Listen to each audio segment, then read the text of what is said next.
I offered to bring Google Loon, myself and Google. We offered to bring internet access to the entire country, like guaranteed internet access. This was like 5 years ago. And we set up an entity, and the government tried to do the right thing and grant some spectrum. And instead of sort of like fast tracking this and allowing, this project to become a reality, there was an enormous amount of infighting that essentially said that, we were trying to steal the license, or we stole the license, or we were trying to monetize the license. And both me and Google were just like, forget this. This is not worth it. And we abandoned the project and walked away. Instead, Google ends up servicing a whole bunch of other countries. And the reason why Sri Lanka was part of it is because the balloons follow a certain orbit, and it would go over Sri Lanka no matter what. So it's kind of like, we can light it up for free. All we need is spectrum in this country. Google's already doing that work. So, I've gone there a few times. I found it very difficult to try to do the right thing. I think there's a level of infighting that I hope this crisis changes.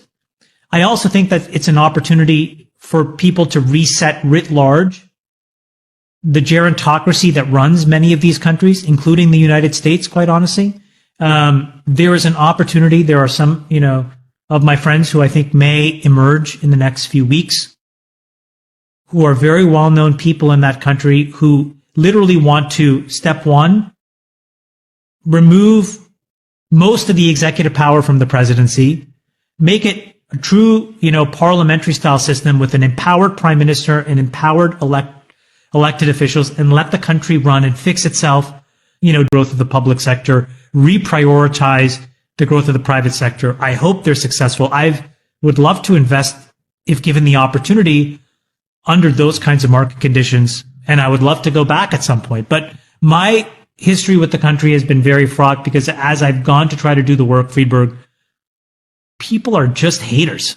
And they will cut their nose off despite they'll just do the worst things possible. Chamath, I think you have a second swing at bat here. Only 50% or so of people in Sri Lanka have internet access, and maybe we could talk to our friend over at Starlink, and that could be an incredible mitzvah and changing thing there. If you get 100% of the country on internet, my God, that could change everything, and it seems completely doable.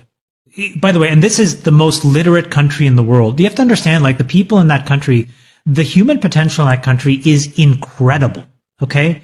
There are not developing countries like this that have this type of literacy, and the kindness of the people. These are incredible, hardworking people.